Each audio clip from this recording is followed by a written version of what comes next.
Welcome back to our channel మియర్ sports. Hi friends, మన వీడియోస్ని చూస్తున్నారు కానీ లైక్ చేయడం లేదు. ఈ వీడియో కానీ నచ్చితే ఒక లైక్ చేయడం మాత్రం మర్చిపోకండి. టీ20 వరల్డ్ కప్లో భారత జట్టు తన తొలి మ్యాచ్ ఆడేందుకు సిద్ధమైంది. నాసా కంట్రీ ఇంటర్నేషనల్ స్టేడియంలో ఐర్లాండ్తో తలపడనుంది. ఈ మ్యాచ్లో విజయం సాధించి ప్రపంచ కప్లో ఘనంగా బోని కొట్టాలని భారత జట్టు భావిస్తుంది. అటు టీమిండియాకు షాక్ ఇవ్వాలని ఐర్లాండ్ జట్టు పట్టుదలగా ఉంది. ఇది ఎలా ఉంటే రన్ మిషన్ రికార్డుల రారాజు విరాట్ కోహ్లీని ఓ అరుదైన రికార్డు ఊరిస్తుంది.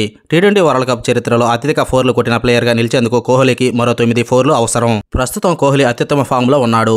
ఐపీఎల్లో పరుగుల వరద పారించాడు. ఈ క్రమంలో ఐర్లాండ్తో మ్యాచ్లోనే అతడు ఈ రికార్డును అందుకునే అవకాశాలు చాలా ఎక్కువగా ఉన్నాయి. కాగా ప్రస్తుతం టీ20 ప్రపంచ కప్లో అత్యధిక ఫోర్లు కొట్టిన ఆటగాడి రికార్డు శ్రీలంక మాజీ కెప్టెన్ మహేలా జయవర్ధనే పేరిట ఉంది. మహేలా జయవర్ధనే 31 టీ20 ప్రపంచ కప్ మ్యాచ్లో 111 ఫోర్లు కొట్టాడు. కోహ్లీ 27 ప్రపంచ కప్ ఇన్నింగ్స్లో 103 ఫోర్లు కొట్టాడు. మరి విరాట్ కోహ్లీ 9 ఫోర్లు కొట్టి ఐర్లాండ్తో జరిగే మ్యాచ్లోనే ఈ రికార్డు అందుకుంటాడో లేదో వేచి చూడాలి. ఇక టీమిండియా తన తదుపరి మ్యాచ్ జూన్ 9న పాకిస్తాన్తో ఆడనుంది.